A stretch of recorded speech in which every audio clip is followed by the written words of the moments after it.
जय हिंद दोस्तों।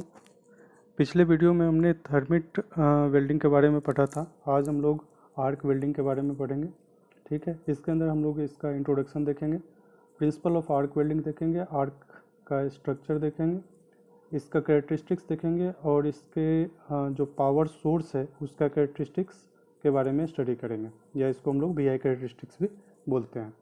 ठीक है, तो इसका वेल्डिंग क्या होता है, इसका इंट्रोडक्शन पहले वीडियो में हमने बता दिया था। तो हम लोग ये समझेंगे कि आर्क वेल्डिंग बेसिकली जो यूज किया जाता है, जितने भी तरह का जो वेल्डिंग प्रोसेस है, जितने भी तरह का कॉमन वेल्डिंग प्रोसेस है, उसमें सबसे ज़्यादा आर्क वेल्डिंग का ही यूज किया जाता है, क्योंकि इसे यूज करना आसान है और इकोनॉमिकली हाई प्रोडक्शन रेट को इससे अचीव किया जा सकता है। इसीलिए जनरली हम लोग आर्क वेल्डिंग प्रोसेस का यूज करते हैं। आर्क वेल्डिंग प्रोसेस में इलेक्ट्रिक आर्क से हीट प्रोड्यूस होता है, जिससे मेटल को मेल्ट कर उसे वेल्ड कर दिया जाता है। ठीक है, मैं यहाँ पे बताऊंगा कि जो इलेक्ट्रिक आर्क है वो कैसे प्रोड्यूस होता है, उसके बारे में भी हम लोग डिस्कस करेंगे। पहले इसका हम लोग ब्रीफ इंट्रोडक्शन समझ लेते हैं। ठीक है, और इस वेल्डिंग प्रोसेस में AC या DC सोर्स दोनों का हम लोग यूज कर सकते हैं। AC और बोल सकते हैं, AC और DC सोर्स दोनों का यूज हम लोग करते हैं। जब हम लोग AC सोर्स का यूज करते हैं तो उस केस में कोई मतलब उस केस में जो इलेक्ट्रोड है और जो दूसरा मेरे पास बेस मेटल है, इसमें कोई भी पॉजिटिव नेगेटिव हो, इस दोनों में कोई भी पॉजिटिव या नेगेटिव हो, कोई फ़र्क नहीं पड़ता है। ठीक है, वेल्डिंग पे उसका कोई इफेक्ट नहीं पड़ेगा। लेकिन जब हम लोग DC सोर्स का यूज करते हैं तो जब इलेक्ट्रोड को आप पॉजिटिव या नेगेटिव रखते हैं, इसको जब पॉजिटिव रखते हैं और इसको जब नेगेटिव रखते हैं, या फिर इलेक्ट्रोड को जब आप नेगेटिव रखते हैं और इसको जब पॉजिटिव रखते हैं, तो इसका वेल्डिंग के ऊपर इफेक्ट पड़ता है। ठीक है, दैट मीन्स इसके पोलैरिटी का DC वेल्डिंग के केस में हम लोग जब DC सोर्स का यूज करेंगे तो उस केस में इसके पोलैरिटी का इफेक्ट आएगा। लेकिन जब हम लोग AC सोर्स का यूज करेंगे तो इसके पोलैरिटी का वेल्डिंग पे कोई इफेक्ट नहीं होगा। मोस्टली जितने भी मोस्टली मैं बात कर रहा हूँ, जितना स्टील का जो भी वेल्डिंग होता है वो AC सोर्स का उसमें यूज़ किया जाता है। और जितने भी नॉन फेरस मेटल है, ठीक है, तो वहाँ पर अगर मुझे वेल्डिंग करना है तो वहाँ पर DC सोर्स का हम लोग जनरली यूज करते हैं। ठीक है, तो इसके कुछ इंट्रोडक्शन हो गए। अब हम लोग इसके प्रिंसिपल के बारे में बात करते हैं कि इसका प्रिंसिपल क्या है और कैसे काम करता है। ठीक है, मैं यहाँ पर जो इसका प्रिंसिपल है उसमें मैं DC पावर सोर्स का यूज़ कर मैं इसको डिस्कस करने वाला हूँ। ठीक है, that means DC power source का अगर यूज़ करते हैं तो जो यहाँ पर इलेक्ट्रोड है और जो मेरा वर्क पीस है, ठीक है, एक power source DC power source से कनेक्टेड होगा। मैं यहाँ पर फ़िलहाल मान लेता हूँ कि जो मेरे पास इलेक्ट्रोड है, ये इलेक्ट्रोड नेगेटिव टर्मिनल पे है और जो मेरा वर्क पीस है ये मेरा पॉजिटिव टर्मिनल पे है। ठीक है, और हम लोग DC पावर सोर्स का यूज़ कर रहे हैं और इसमें दोनों जो इलेक्ट्रोड है और वर्क पीस है दोनों मेटालिक होना चाहिए, दैट मीन्स इलेक्ट्रिक कंडक्टर होना चाहिए। ठीक है, और इसमें जनरली जो नेगेटिव है इसको हम लोग कैथोड बोलते हैं। ठीक है, कैथोड सरफेस है, सिंपली इसको कैथोड बोलते हैं, और इसको जो पॉजिटिव है इसको हम लोग बोलते हैं एनोड सरफेस या एनोड। ठीक है, इसके बाद इसमें आर्क प्रोड्यूस करने के लिए क्या होता है कि आर्क प्रोड्यूस करने के लिए पहले तो क्या करते हैं कि जो कैथोड सरफेस है या इलेक्ट्रोड है, पहले इसके बीच में पहले इसको टच कराया जाता है। ठीक है, दोनों को आपस में टच करा देते हैं। ठीक है, दोनों को आपस में टच करा दिया और टच कराने के बाद हम लोग इसको फिर सेपरेट कर देते हैं। ठीक है, टच कराने के बाद इस दोनों के बीच में कुछ हम लोग गैप ले लेते हैं। ठीक है। इस तरह से दोनों को हम लोग एक दूसरे से सेपरेट कर देते हैं, और जैसे हम लोग सेपरेट करते हैं तो इसका जो मेटालिक ब्रिज है वो ब्रेक हो आता है। पहले यहाँ पे मेटालिक ब्रिज था जहाँ से मतलब जो इलेक्ट्रॉन का फ्लो है या करंट का फ्लो है वो हो सकता था। अब मेटालिक ब्रिज ब्रेक हो जाने के कारण क्या होगा कि इलेक्ट्रॉन जंप करना शुरू करेगा। कैसे करता है उसके बारे में बताता हूँ। पहले यहाँ पे क्या होता कि करंट यहाँ से फ्लो हो रहा था, कंटिन्यूसली करंट फ्लो हो रहा था, और करंट क्या बोल रहे हैं कि जब जैसे ही इसमें कुछ डिस्टेंस आता है तो इसके कारण क्या होता है कि मेटालिक ब्रिज ब्रेक होता है, और इस समय जैसे मेटालिक ब्रिज हुआ जिसके कारण यहाँ पर करंट का डेंसिटी इंक्रीज होना शुरू होता है।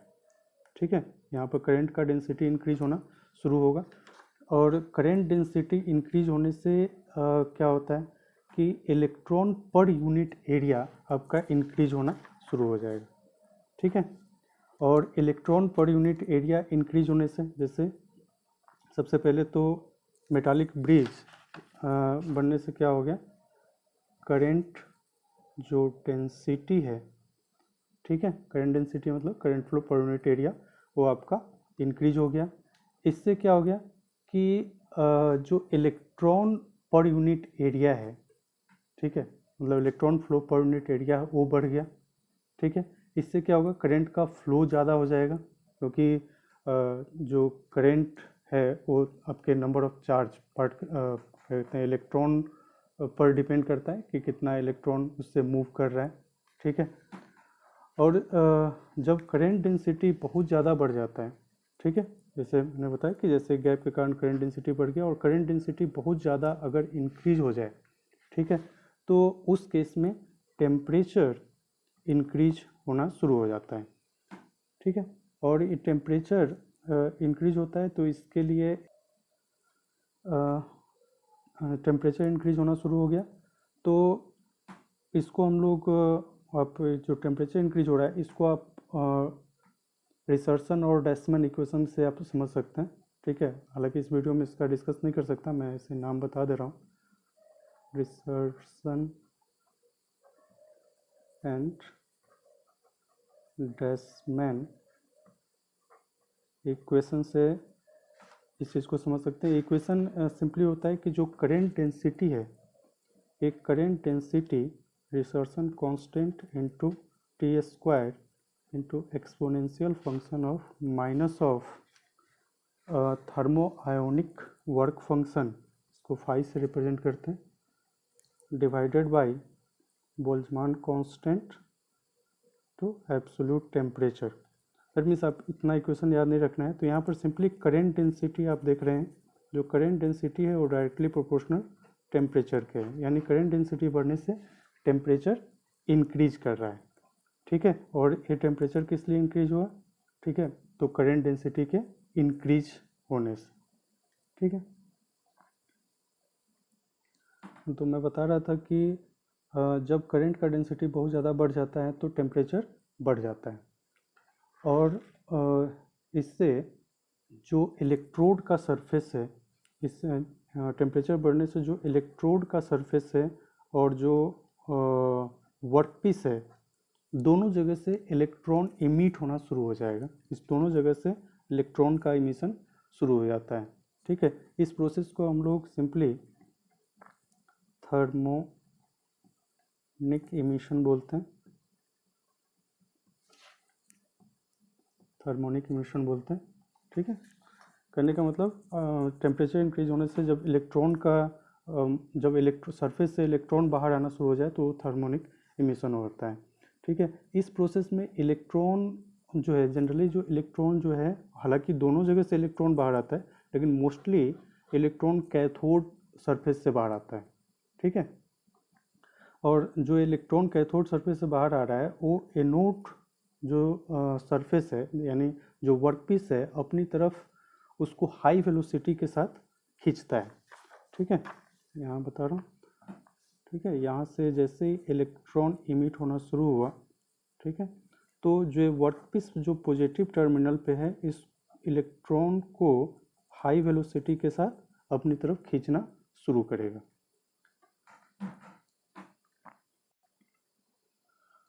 और ये इलेक्ट्रॉन कैथोड कैथोड और एनोड के बीच, कैथोड सरफेस और एनोड यानी इलेक्ट्रोड और वर्कपीस के बीच जो एयर गैप है, इसके बीच में जो भी एयर गैप है उस एयर गैप से पास करेगा। यहाँ से इलेक्ट्रॉन इमिट, थर्मोडायनेमिक इमिशन हुआ, दैट मीन्स इलेक्ट्रॉन इमिट होना शुरू हो गया और ये इलेक्ट्रॉन इस एयर गैप से पास करना शुरू करता है, जिससे जो भी गैस का एटम है, ठीक है, इसके बीच में जो भी गैस एटम है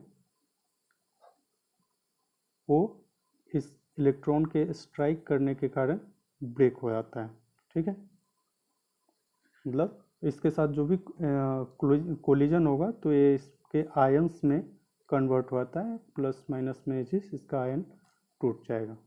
ठीक है, और इसके साथ साथ यहाँ पर इस और ये कब होता है कि इसके साथ जब कोलिजन होता है तब इलेक्ट्रॉन का इस एटम के साथ कोलिजन होता है, तब इस तरह का प्रोसेस होता है और आयन में कन्वर्ट हो जाता है, जिससे क्या होता है कि ह्यूज अमाउंट में करंट ह्यूज अमाउंट में हीट जनरेट होता है। इसके कारण ह्यूज अमाउंट में हीट जनरेट होता है और ये टेम्परेचर लगभग 6000 डिग्री सेल्सियस के आसपास पहुंच जाता है। और इसी हीट का यूज हम लोग किसी मेटल को आपस में फ्यूज कर उसको वेल्ड करने के लिए करते हैं, या उस मेटल को पहले मेल्ट करते हैं, इस टेम्परेचर से का यूज़ कर मेटल को मेल्ट कर उसको आपस में जोड़ने के लिए यूज़ करते हैं।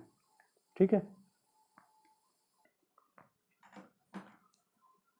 ये तो हो गया इसके वेल्डिंग प्रिंसिपल के बारे में। अब हम लोग डिस्कस करते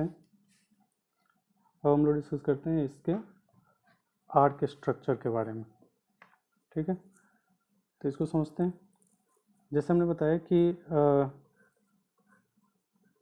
इलेक्ट्रॉन इस इलेक्ट्रोड से बाहर आता है और इस वर्कपीस पे स्ट्राइक करता है, और इस बीच में जो यहाँ से इलेक्ट्रॉन बाहर है और इस बीच में जो भी आयंस है, जो एटॉमिक जो बोल सकते हैं कि जो एयर है, ठीक है, इसके जो भी आयंस है प्लस माइनस, ये चीज़ ब्रेक होता है। ब्रेक होने के बाद अलग अलग आयंस में कन्वर्ट हो गया। तो यहाँ पर क्या है कि ये नेगेटिव टर्मिनल है और यहाँ पर ये पॉजिटिव टर्मिनल है। तो इससे क्या होता है कि जो गैस है उसके जो भी आयंस है, पॉजिटिव आयंस है, इधर अट्रैक्ट होना शुरू होता है और जो नेगेटिव आयंस है वो वर्कपीस की तरफ अट्रैक्ट होना शुरू होता है। ठीक है, इसके कारण क्या होता है कि जो इलेक्ट्रोड का जो ए पोर्शन है, यहाँ पर कुछ अमाउंट में आपका पॉजिटिव आयन इस तरह से एक पार्टिकुलर थिकनेस तक इसका लेयर बना लेगा। ठीक है, और इसी तरह से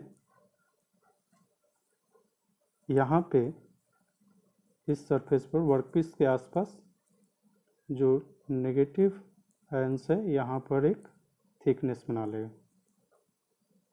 ठीक है, तो यहाँ पर इस पार्ट को और इस तरह से एयर गैप एक पार्टिकुलर एरिया में ही होगा, ये सारा चीज़ एक पार्टिकुलर एरिया में ही होगा।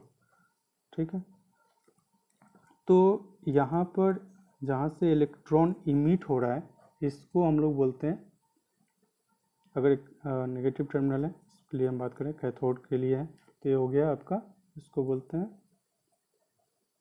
Cathode spot.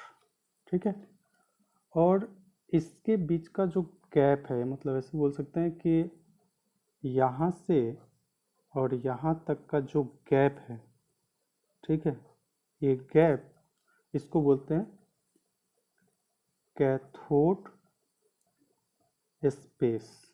ठीक है, जिसका थिकनेस जनरली 10⁻⁻² mm के आसपास होता है, काफ़ी कम थिकनेस होता है, विजिबल नहीं होता है जनरली।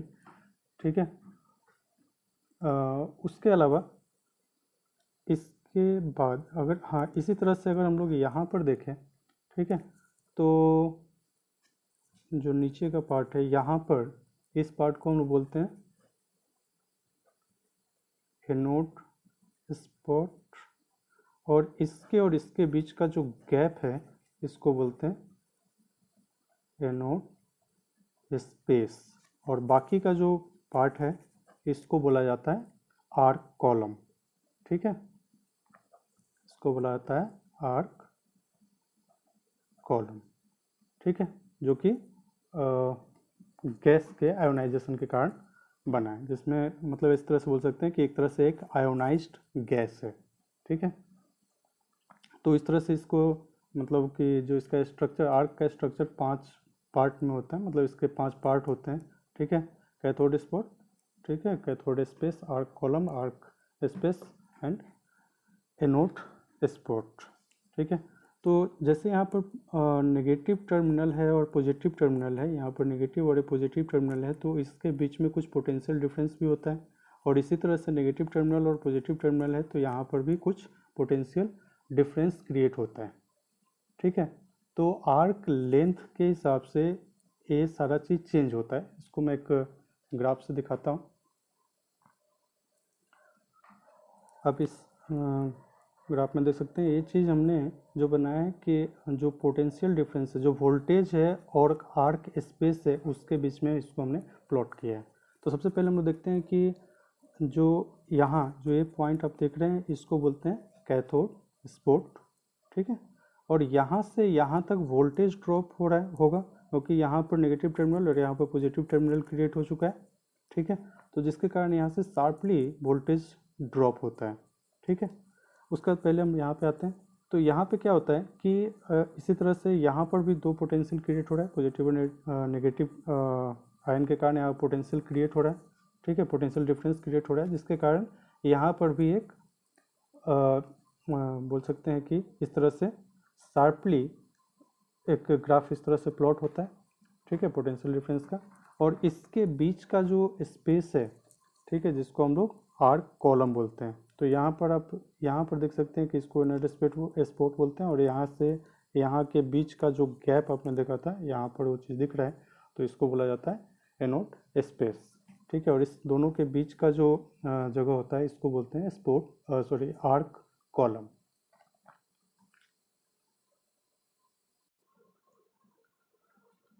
जो नेक्स्ट टॉपिक है वो है आपका आर्क कैरेक्टरिस्टिक्स। ठीक है, तो आर्क कैरेक्टरिस्टिक्स में क्या होता है कि यहाँ पर जो एक कर्व प्लॉट किया जाता है आर्क कैरेक्टरिस्टिक्स के लिए, वो आपका वोल्टेज, ठीक है, और जो आर्क लेंथ है उसके लिए प्लॉट किया जाता है। ठीक है, इसके बीच में ये प्लॉट किया जाता है। तो यहाँ पर अगर हम लोग मान लें कि जो आर्क लेंथ है वो L है, और इसके बीच जो पोटेंशियल डिफरेंस है V है। ठीक है, फिलहाल हमने इसे मान लिया है कि ये नेगेटिव टर्मिनल पे है और ये पॉजिटिव टर्मिनल पे है। ठीक है, तो इसके लिए हम लोग कर्व प्लॉट करते हैं और देखते हैं कि लेंथ के साथ वोल्टेज का क्या रिलेशन है। ठीक है, तो सबसे पहले हम लोग जो जानते हैं कि जो रेसिस्टेंस होता है वो कुछ इस तरह से रिलेशन होता है। ठीक है, जिसमें आप लोग देख रहे हैं कि रेसिस्टेंस जो है वो लेंथ के साथ डायरेक्टली वेरी कर रहा है। Length is directly proportional to length, आप सभी लोग जानते हैं। ठीक है, और एक और चीज़ जानते हैं कि ओम्स लॉ से आप ये जानते हैं V is directly proportional to R।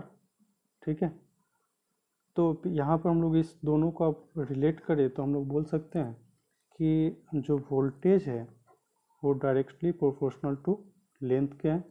ठीक है, तो यहाँ पर एक मतलब लीनियरली वैरी हो रहा है। ठीक है, तो यहाँ पर इसको हम लोग इस तरह से एक इक्वेशन, लीनियर इक्वेशन के फॉर्म में लिखते हैं, स्ट्रेट लाइन के इक्वेशन के फॉर्म में लिखते हैं। तो इस तरह से हम लिखते हैं A प्लस बी एल, ठीक है, जहाँ ए और बी कांस्टेंट है। जैसे हम लोग लिखते हैं ना y equal to M X plus C, straight line का इक्वेशन जैसे लिखते हैं उस तरह से इसको मान लीजिए। तो यहाँ पर y की जगह पर भी है, कांस्टेंट हो गया, ठीक है।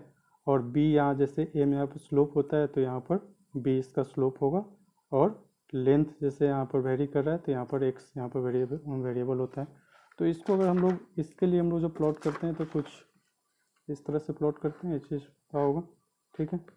तो यहाँ पर क्या हो जाएगा, जैसे यहाँ पर स्ट्रेट लाइन लिखते थे तो यहाँ इस तरह से, तो ए सी होता था तो सी की जगह पर यहाँ पर क्या हो जाएगा, ए हो जाएगा। और जो एम स्लोप है वो यहाँ पर क्या हो जाएगा, बी हो जाएगा, ठीक है। तो यहाँ पर ए और बी क्या है उसको एक बार हम लोग समझ लेते हैं। ए हो गया वोल्टेज ड्रॉप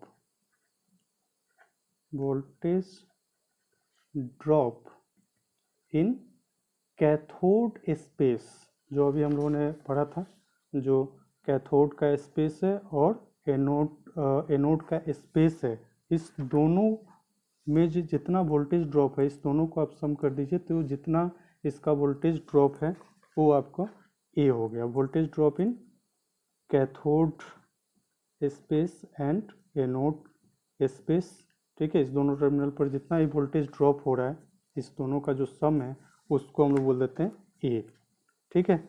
इसके अलावा जो आपका बी एल है, ठीक है, यहाँ पर जो बी एल है वो क्या हो जाएगा, voltage drop in arc column, voltage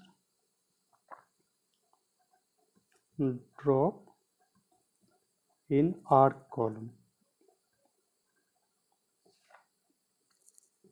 ठीक है, voltage drop in arc column. Arc column में जितना वोल्टेज ड्रॉप हो रहा है इसके और इसके बीच में तो उसको बोलते हैं बी एल। एक्चुअली जो हम लोग आर्क लेंथ जो मेजर करते हैं वो यहाँ से यहाँ तक में ही मेजर किया जाता है, ठीक है, और इसमें हम लोग आर्क लेंथ मेजर नहीं करते, ठीक है। तो ये हो गया रिलेशन। तो यहाँ पर जो ये इक्वेशन है इस इक्वेशन को जनरली हम लोग बोलते हैं वोल्टेज ड्रॉप कैरेक्टरिस्टिक्स। इस इक्वेशन को हम लोग बोल देते हैं voltage drop characteristics for particular arc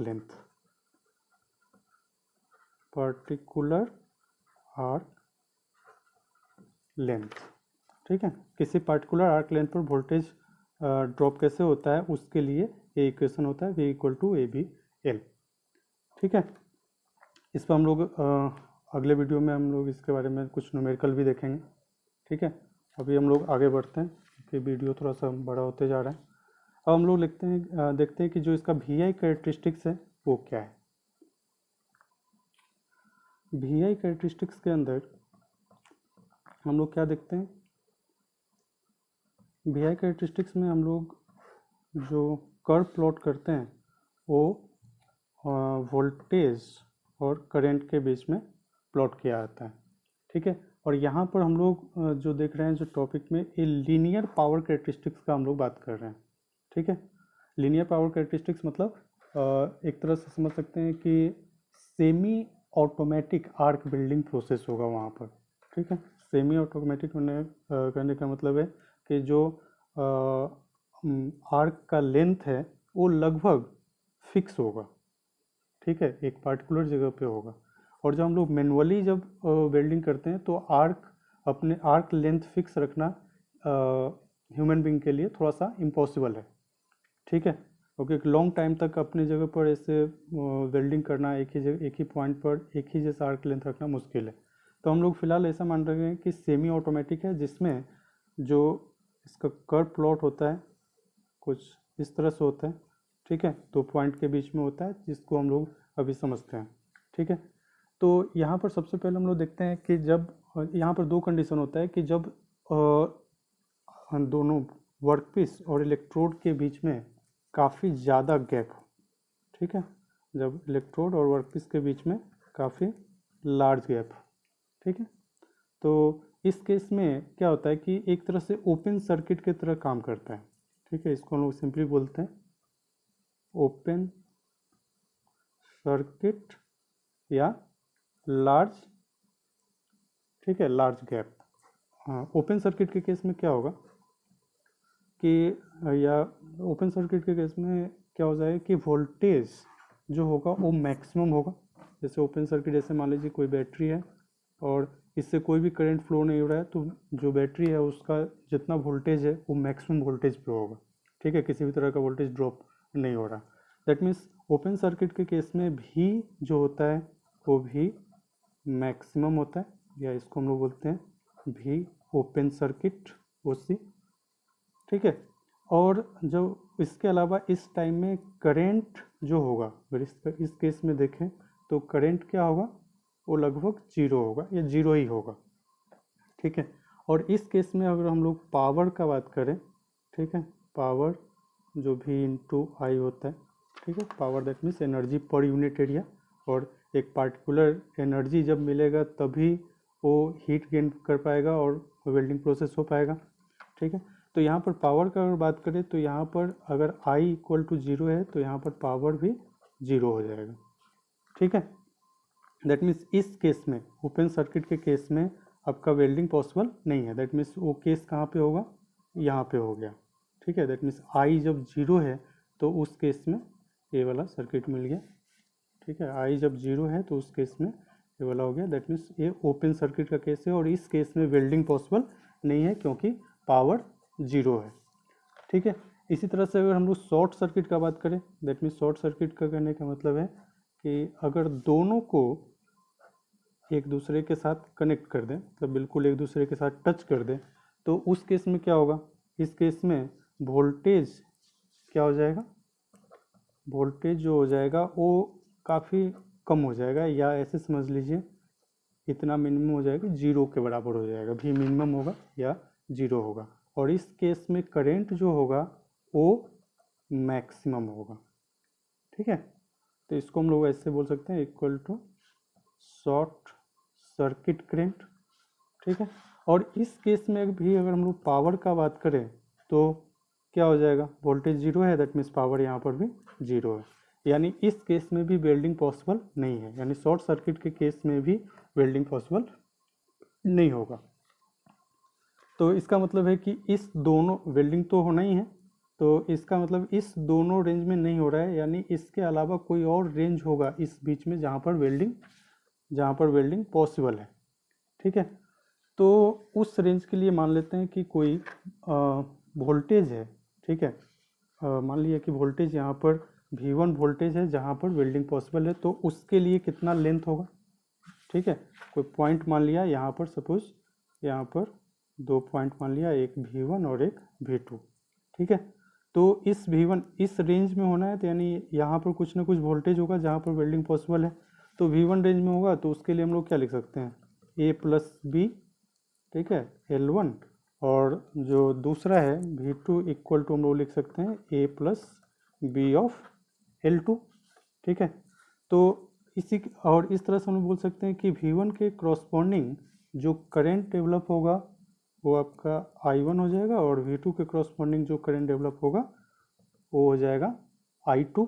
और इसी तरह से इसके क्रॉसपॉन्डिंग जो लेंथ होगा जहाँ पर वेल्डिंग पॉसिबल है वो L1, ठीक है, सॉरी ये L1 और ये L2 हो जाएगा, ठीक है।